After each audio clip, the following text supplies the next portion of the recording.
વ્યાકરણના પેપરમાં આ રીતે સેમ સિક્વન્સના આન્સરો કઈ રીતે સેટ કરવામાં આવ્યા તેની તપાસ થવી ખૂબ જરૂરી છે। નમસ્કાર મિત્રો, ક્યારે તૂટશે આ પેપર ફૂટવાનો સિલસિલો?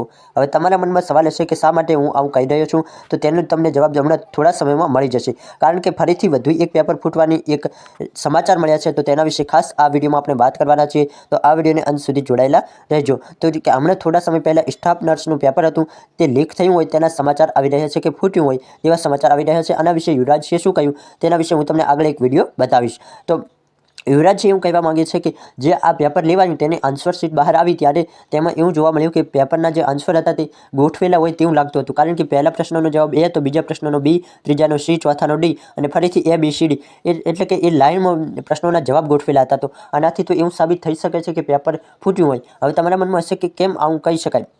તો કે કદાચ 4 થી 5 પ્રશ્નોના જવાબ એવા હોય કે જે લાઇનમાં આવી શકે, કે 5 થી 10 પ્રશ્નોના એવા જવાબ હોય કે જે લાઇનમાં આવી શકે, પરંતુ દરેક પ્રશ્નોના જવાબ કઈ રીતે એમ લાઇનમાં સીધે ગોઠવેલા હોઈ શકે તેના ઉપર વિચારવા જેવી બાબત છે। અને ખાસ સરકારને આના ઉપર એક્શન લેવાની જરૂર છે અને આના ઉપર રિસર્ચ કરીને ખબર પાડવી જોઈએ કે શું આ પેપર સાચે જ ફૂટ્યું હતું કે નહીં, તેના વિશે વધુ માહિતી પ્રાપ્ત કરવી જોઈએ। અને જો કોઈ આ પેપરમાં ગેરરીતિ હોય તો જે લોકોએ આવું કર્યું હોય તેમને સજા આપવી સરકારને જરૂરી છે। કારણ કે આવા પેપર અનેકવાર ફૂટતા હોય છે, તો આવા લોકોને જરૂરથી સજા આપવી જરૂરી છે।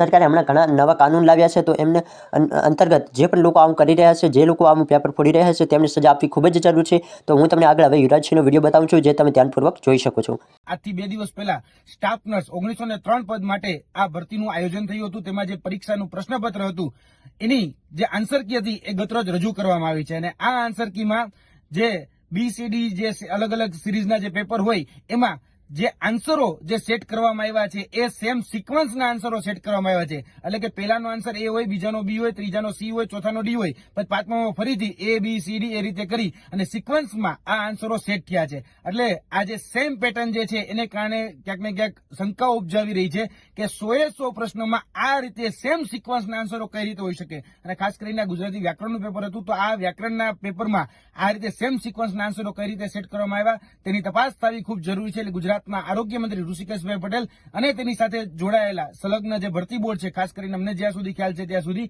કે GTU આની પરીક્ષા લીધી છે, તો આ